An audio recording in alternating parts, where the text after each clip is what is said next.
ไป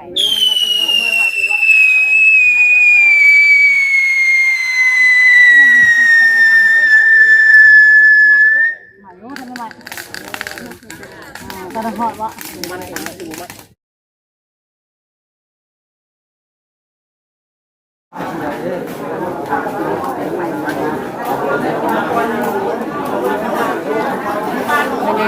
แม่เน่ก็ได้มางานบุญศพของพอบุญธรรมมาบุญสารวัตร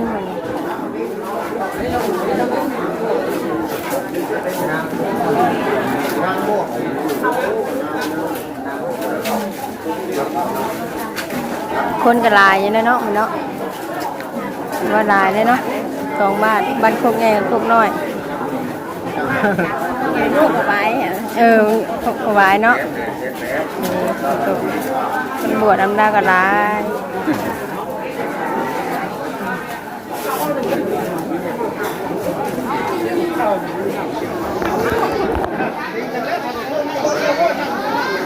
มาบุญบ้านป่าแล้วก็มาฉันจะไปบ่ฉันจะไปกรุงเทพหากระโดดมาจะไปกรุงเทพได้เนาะไปรับอ้ายเราจะทุนกันมาจะเผาวันพ่อเราอย่ามานี่คือยินดีพอประกาศว่าเอากระดูกมาว่ะว่าถ้าทำมาเป็นศพมันสิอย่างแม่นทำเอามาก็ได้ยึดแต่หักค่าใช้จ่ายนะหลายตามที่แบบเขาเห็นนะคือเมย์เราเองกะเสียญี่ปุ่นเนาะแม่ของมาบุญก็เสียญี่ปุ่นเพิ่งนี่นะแม่ละ20 กว่าปีเนาะแม่มาบุญก็เสียญี่ปุ่นมาเนาะมาหอดบ่ขนาด10 วันยัง20 ปลายปีนี่เลยเนาะประมาณ20เลยเนาะแม่เขาเจ้าได้หาเสียไปมาลูกชายได้กับลูกชายได้ก็เสียญี่ปุ่นคนกระไรนั่งขาว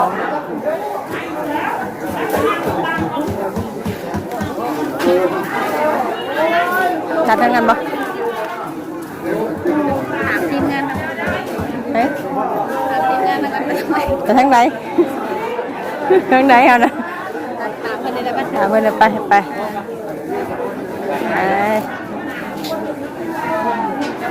ใช่สบายดีเด้อปลาดูเด้อพอกันดีแล้ว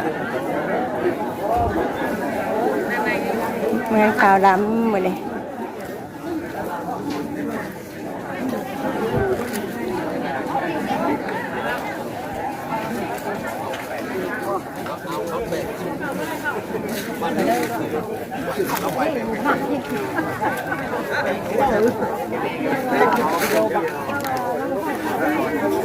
คือเพิ่นมา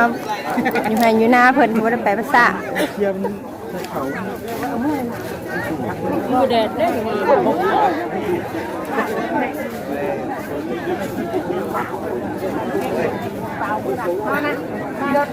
ไม่ชงอีบ่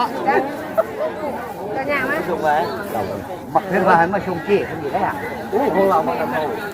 แม่แล้วเป็นได้เนี่ย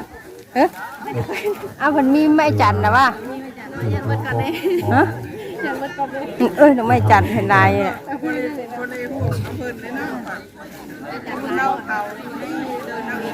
ได้เองเลย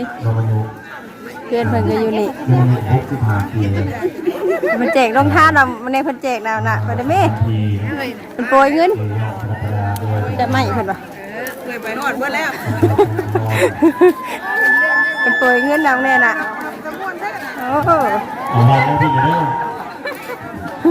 วางมาทั้งทีนะบ้านมาทั้งพี่เนี่ยติทั้งที่ทั้งผู้ซบอยู่เป็นป่วยเงินได้เป็นป่วยเงินบ่ได้เอาไปหอดบ่ได้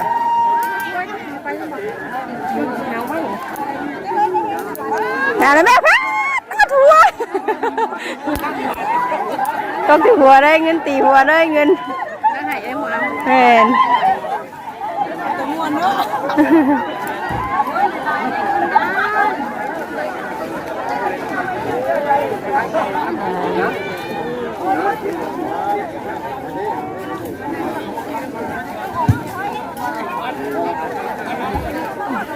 จะมันเดียวเฮ้ยเอาละเริ่มกันเอาไม่พื้นก่อน อุ้ยไปเอาดอกไม้จันทร์เพิ่น ขอเรียนเชิ มัน ญ มายันมันบ่พอเพิ่นว่ะ แล้วก็ขอกล่าวพัฒนานิมนต์ทางจัวไปหุ่นน้ำมะพร้าวนาซบแล้วก็แม่ขาวหุ่นน้ำขมิ้นพร้อมด้วยบรรดาญาติพี่น้องแขกประทาน ขอประชาสัมพันธ์นำผู้ที่ขายน้ำเนาะขอนำหยาดในเด้อ ใช่ นำหยาดใน2 แพ็ค 3 แพ็คเนาะเอามาทั้งที่เลย เอาดิได้ขายแล้ว หลังจากพบข้าวหรือว่านั่งขมิ้นเรียบร้อยแล้วก็นั่งอยู่กลางสกอร์เนาะเอาผัดไรมาพี่ทางหน่วยงานบริการลงศพแบบเอากับแม่ขาวเลยเพิ่นจับเพิ่นนักนี่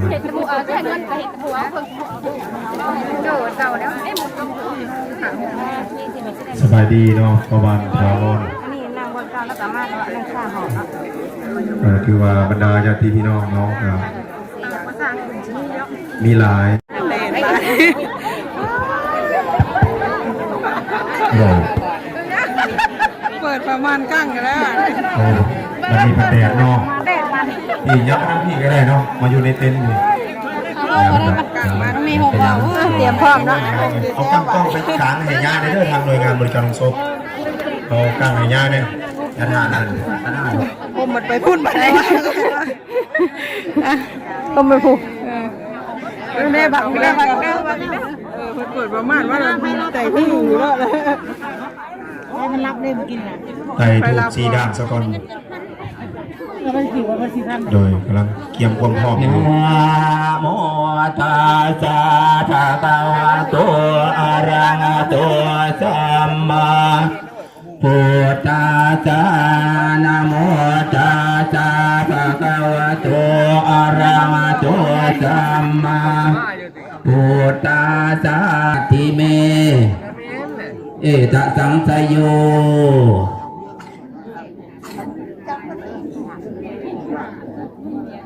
เชิญเลยเชิญวางผ่าไตหยาดน้ำ เนาะ โดย หยาดน้ำ เดี๋ยวเก็บไฟสักก่อนรอแป๊บนึงนะครับดีสูตรมติกากันแล้วเรียบร้อยแล้วเนาะเพื่อส่งดวงวิญญาณของพ่อเฒ่าสิงห์แก้วพิมพ์ดาราเรามาอยู่65 ปีฉันเขาอ่านได้คือผู้ที่วางผ้าไตรจีวรมีอยู่4 องค์เนาะที่จะออกไปวางขอการอนิมนต์องค์ที่ 1จัวลูพิมพ์สอนขอกราบรัตนานิมนต์ที่ 2จัวอุดมดีพิมพ์ดาราขอกราบรัตนานิมนต์ที่ 3จัวสมควรพิมพ์ดาราขอกราบรัตนานิมนต์ที่ 4จัววางใจ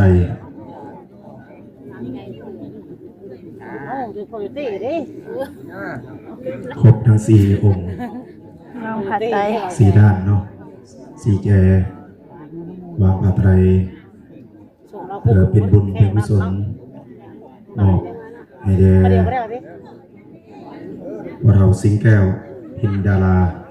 รวมอายุ65 ปีขอกราบรัตนานิมนต์ทางยทานออกพิจารณาพาบางสกุลกันหน่อยทั้ง4 องค์เนาะ4 องค์สกอนนะออกพิจารณาจัวนางลงเด้อครับโดยนางลง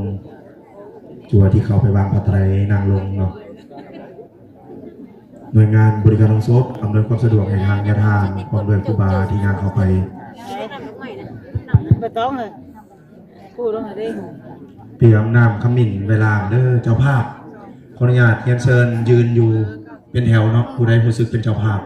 ได้ยืน อนิจจาวาจสังขาราอุปาทวายาภามิโนอุปสิตวานิโรจันติเตสังอุปาทโมสุโคอนิจจาวาจสังขาราอุปาทวายาภามิโนอุปสิตวานิโรจันติเตสังอุปาทโมสุโคสัพเพสัตตามารันติจามาดิสุจามาดิสเดสัพเพวังมาดิสเมนาติเมสังไสโย ยะถาปริวหาปุราปริปุเรนติสักการังเอวเมวัยโตตินังเปตนังอุปกัมปติอิสิตังปัสสิตังตุมังคิปะเมวะสะเมนจันตุสัพเพปุเรนตุสังกปาจันโทปรายโตมณิโสติระโสยะถาวิวาสันตุสาปโรโกทางน้องใบจันทร์นะบัดนี้ แล้ว ครูบาบางคนเนาะมีชัวองค์หนึ่งบอกที่ยังไม่ได้วางแขกด้วยแขกประธานเขาต้องมาเอาดอกไม้จันทร์อยู่ทางโต๊ะจึงยางเข้าไปเด้อขน่อยให้ครูบาวางสะก่อนเนาะโดยจัวแล้วก็ในขาวจึงเป็นเจ้าภาพและแขกประธานผู้ที่มาใกล้และไกล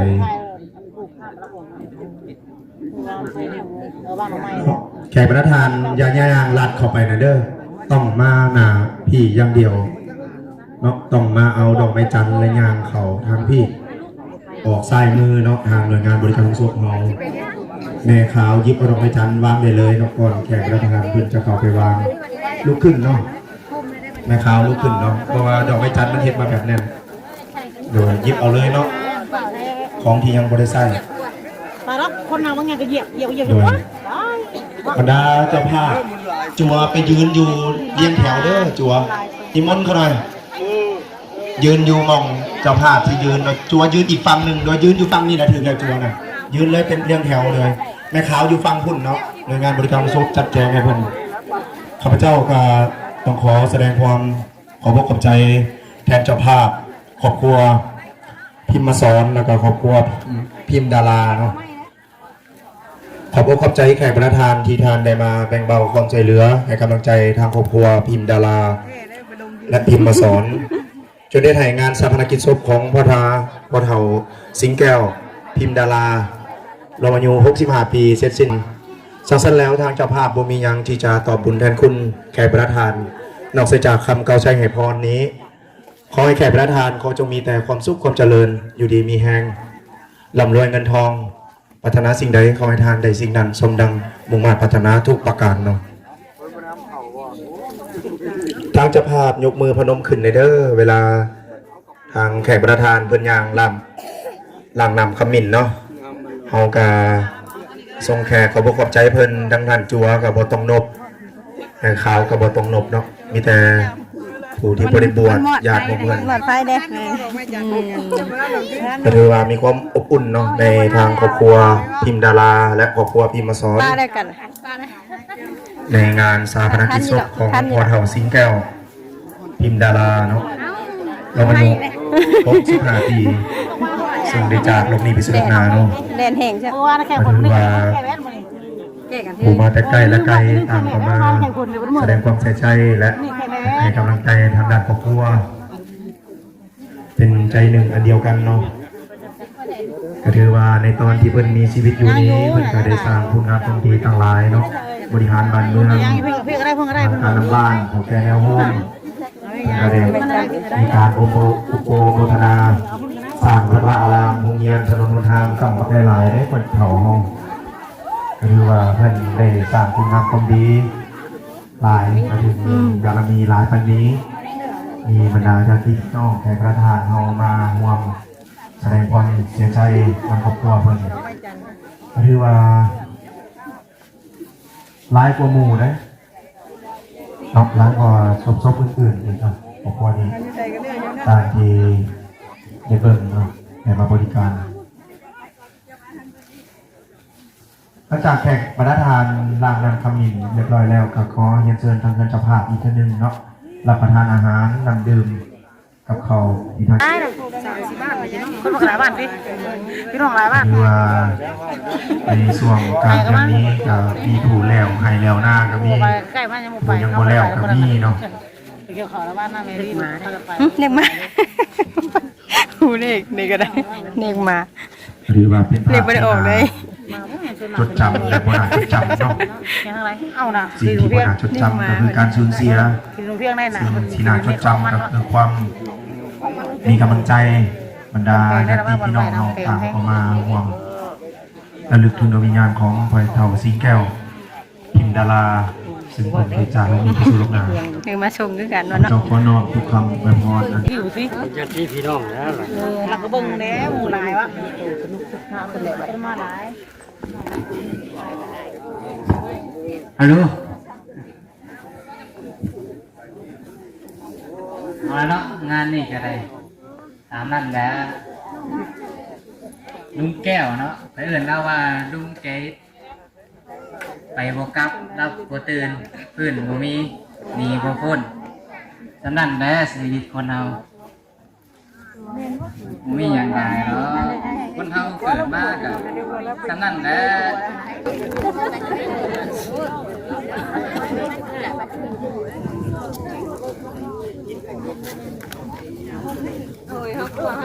เสียใจเก็บไว้หุ่นเสียใจหิวน้ำเสียใจน้ำสัมปันน้ำหุ่นบ่ บอกเลยบ่เห็นที่ไรกันมาบอกอัดเอานั่นบ่ตั้งยางไปพวกหันนี่ตั้งยางแล้วกูหอมจริงใหญ่ งานว่าดีนะ ถือว่าเป็นดีๆเราเช้าตาย ได้ยินไหมว่าอย่างไร ไปก่อนไปสั่นมือสนุกไป มันแพ้นี่ว่าแค่คนชกหน้ามึงดู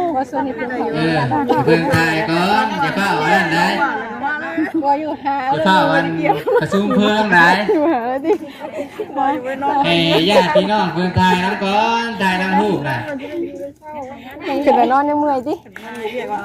เอาเรื่องลูกดานเรื่องการไปถ่ายกับไปถ่าย มือหาไปมือได้ใช่แล้วมาซอยกันได้หวะ คนทางที่ไทยลูกหลาน ฉันยังเรียนใส่เป็นหัวอยู่บ้านเดี๋ยวจะเจาะทางไหนก็ทางไหน มาเรื่องมีโอกาสได้ถ่ายไว้โอกาสสุดท้ายได้ ถ่ายลุงนักแกคือไหน สำหรับการเพิ่นได้กับนั่นแหละพุทโธไว้ว่าผู้หูผู้ตื่นผู้เบิกบาน อันนี้แหละปลาแดงนะ ก็ว่านะมุตะซ่าก็สิแปลว่าอันพอน้องๆในพระภูมิมีพระภาคเจ้า จะของเขา พระภูมิมีพระภาคเจ้ากับพระพุทธเจ้าหันดา ไปลูกหลานได้กี่เซน เป็นจัง พวกนี้แล้วมูโจนะ อยู่นี่บ่ นอนเขานะ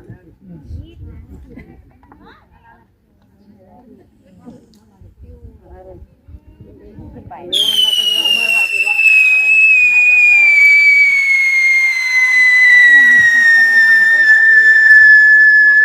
มาโยทำไมกระหอบวะ ให้จูดผู้เดียววะนี่ไม่คนอื่นจูดนะวะนี่ แล้วไปจุดเนาะ บอกก็ว่าไปซื้อละว่าไปบอกไม่ออกพักเพราะอะไรเข้าใจเกี่ยวกับศาสนาพุทธถึงนะ จะไปจะไปมันดี ศาสนาพุทธเนาะนี่มันมีแต่ทางได้ของหรอกเอ้ย มือเอาบัตรเลย จุดต้องใส่บาตรอย่างเดียวจะมีการศาสนาพุทธเนาะกับที่นี่นั่งสมาธิรักษาศีลอันเพิ่มสติปัญญาของเจ้าของ มันกับ นะ มืดไปมืดมาอยู่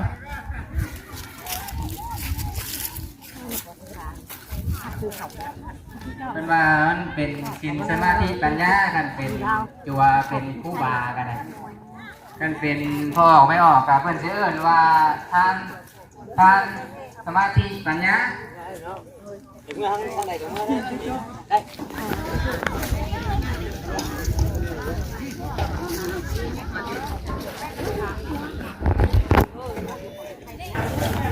มือค่ะเฮ้ยนี่น่ะบ่กี่หัวบนมากเมื่อก่อนบัดนี้เด้อลูกสาวก็ถ่ายอยู่เฮือนเด็กน้อยอยู่เฮือนพอดีอ่ะ2-3 คนแย่บ่มีโอเคใช่เนาะนี่ใช่นะป่าลงไปก่อนนะขึ้นหน้าสบายดีเด้อ